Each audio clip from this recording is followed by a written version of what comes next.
मैं डॉक्टर इरशाद खानम स्वागत करती हूँ आप सभी का आपकी अपने YouTube channel I love talks पर।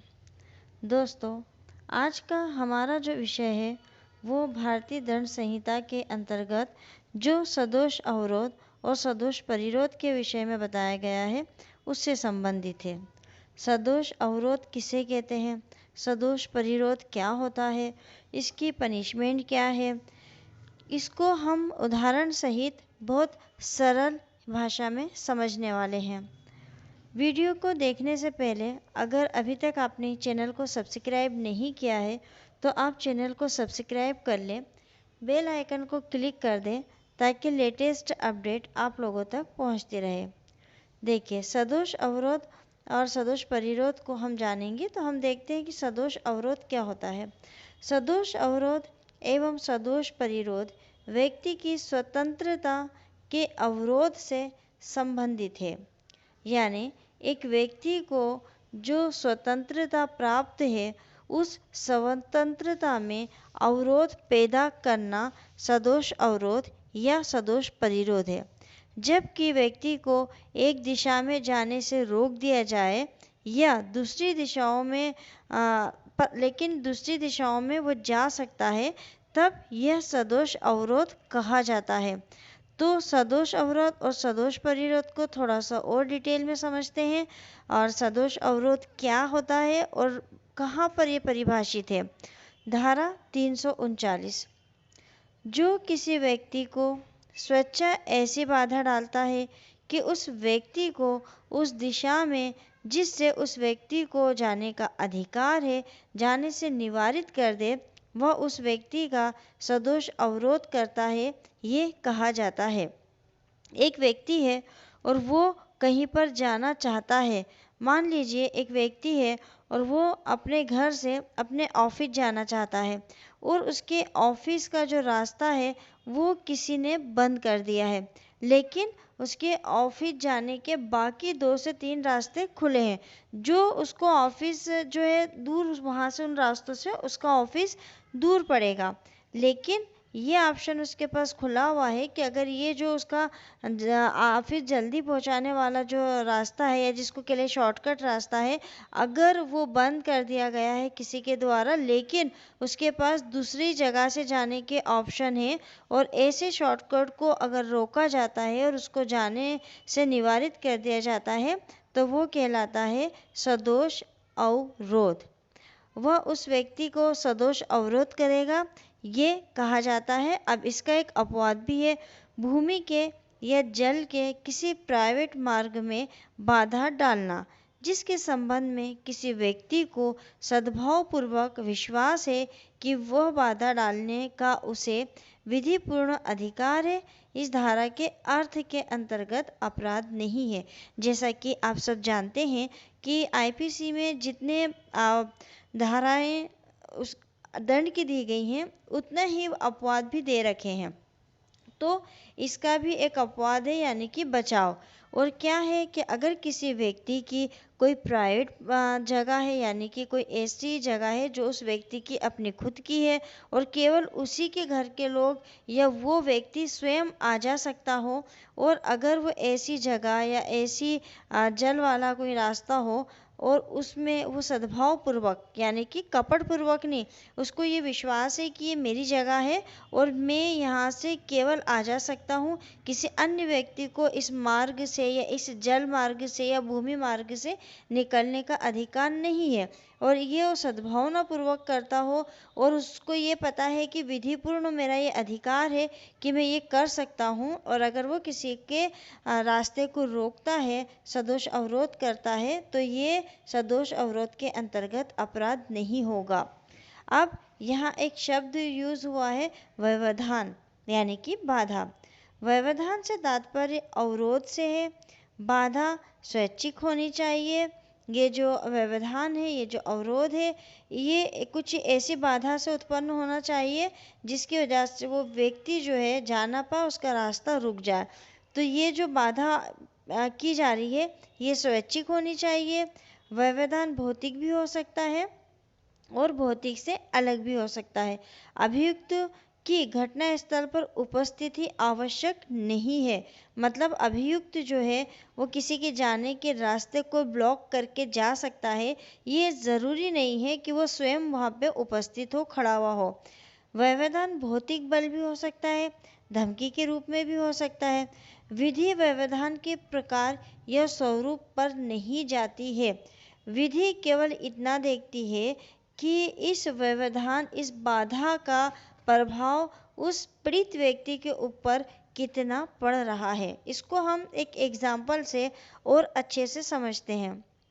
का एक मार्ग में जिससे होकर जाने का या का अधिकार है। का नामक एक व्यक्ति है, वो एक मार्ग, एक रास्ते में जिससे जाने का हक किसको है? या नामक व्यक्ति को सद्भाव पूर्वक यह विश्वास न रखते हुए कि उसको मार्ग रोकने का अधिकार प्राप्त है। अब यहाँ पर जो शब्द यूज है वो निगेटिव है, कि सद्भाव पूर्वक ये विश्वास ना रखते हुए, यानी उसको पता है कि ये मार्ग रोकने का अधिकार मुझे नहीं है और वो ऐसा सद्भाव पूर्वक भी नहीं कर रहा है।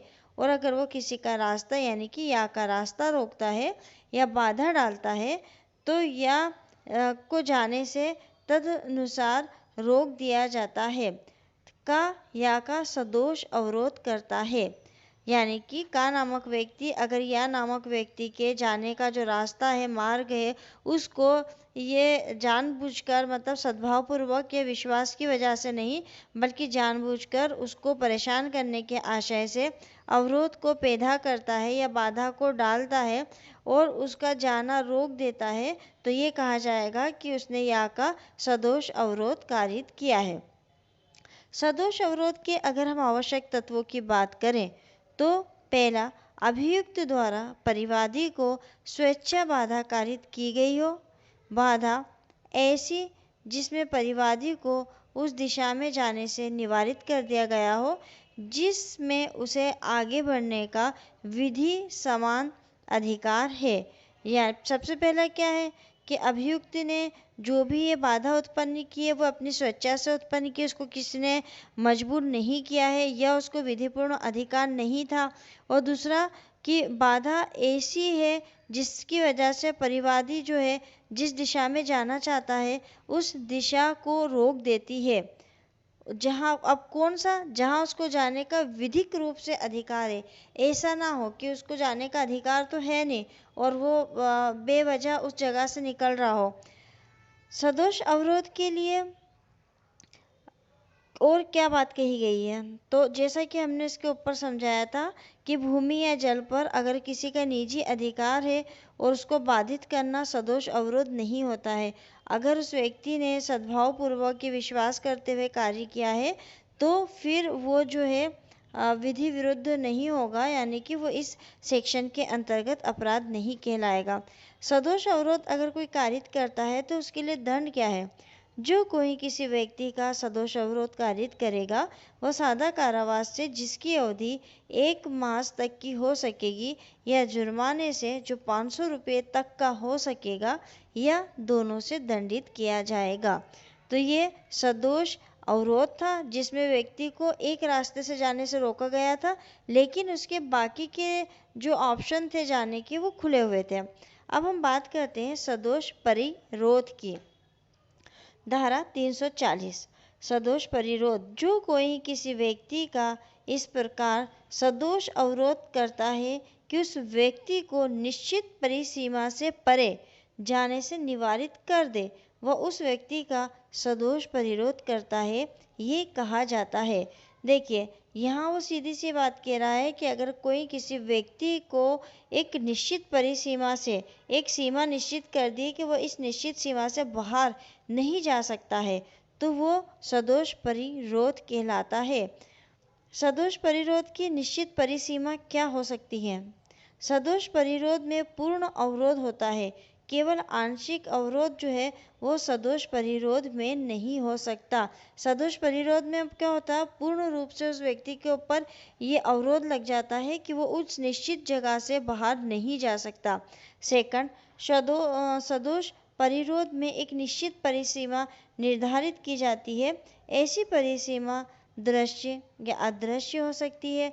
जहाँ कोई व्यक्ति सहमति से सदोष अवरोध की अनुमति देता है, वहाँ कोई अवरोध जो है वो गठित नहीं होगा। इसको हम एग्जाम्पल से समझते हैं तो आपको और अच्छे से समझ में आ जाएगा। या को दीवार से घिरे हुए स्थान में प्रवेश कराकर का उसमें ताला लगा देता है। इस प्रकार या दीवार की परिसीमा से परे किसी भी दिशा में नहीं जा सकता। का ने या का सदोष अवरोध परिरोध किया है, यानी कि या को क्या करा है, दीवार से घिरे हुए स्थान यानी कि चारों तरफ से दीवारें उठी हुई हैं और उसके बीच में उस व्यक्ति को का को बंद कर दिया गया है और ताला लगा दिया है।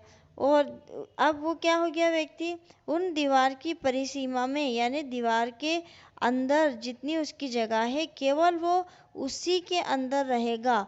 तो एक परिसीमा निश्चित कर दी कि वो बाहर नहीं निकल सकता, तो ये सदोष परिरोध होगा। सदोष परिरोध में उसको बाहर जाने का कोई रास्ता नहीं होता है।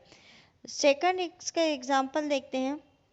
का एक भवन के बाहर जाने के दरवाजे पर बंदूकधारी मनुष्य को बिठा देता है और यहाँ से कह देता है कि यदि यह भवन से बाहर जाने का प्रयत्न करेगा तो वह या को गोली मार देगा। का ने या का सदोष परिरोध किया है। देखिए यहाँ क्या करा, उसने लॉक नहीं किया है, लेकिन एक भवन के अंदर, एक घर के अंदर एक व्यक्ति को, का नामक व्यक्ति को जो है उसके अंदर बंद कर दिया है और दरवाजे पर लॉक करने की बजाय एक बंदूकधारी मनुष्य को, व्यक्ति को बिठा दिया और यहाँ से कह देता है कि यदि या भवन से बाहर निकलेगा तो यह बाहर निकलने का प्रयत्न भी करेगा तो वो जो बंदूकधारी व्यक्ति है वो या को गोली मार देगा।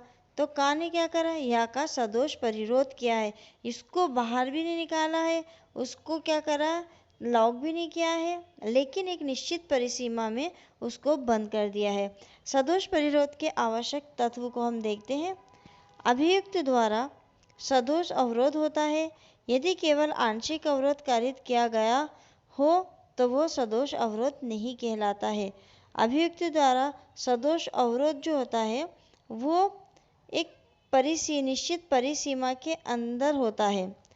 दो, ऐसा सदोष अवरोध ऐसे ढंग से किया गया होना चाहिए कि पीड़ित एक निश्चित परिसीमा से परे किसी भी दिशा में जाने से निवारित हो गया हो, यानी एक निश्चित जो परिसीमा की है उसके अलावा वो कहीं भी ना जा सकता हो, तो ये कहलाता है सदोष परिरोध। सदोष परिरोध के लिए क्या पनिशमेंट है? जो कोई किसी व्यक्ति का सदोष परिरोध करेगा वह दोनों में से किसी भी भांति के कारावास से जिसकी अवधि 1 वर्ष तक की हो सकेगी या जुर्माने से जो 1000 रुपये तक का हो सकेगा अथवा दोनों से दंडित किया जा सकेगा। तो आज के हमारे वीडियो में हमने ये देखा कि सदोष अवरोध क्या होता है, सदोष परिरोध क्या होता है, इसका पनिशमेंट क्या है। अगर आपको आई लॉ टॉक्स चैनल के वीडियोस पसंद आते हैं तो आप लाइक करिए, कमेंट्स करिए, अधिक से अधिक इसको शेयर करिए। मिलते हैं बहुत ही जल्द अगले वीडियो में एक नए टॉपिक के साथ। तब तक के लिए शुक्रिया, धन्यवाद।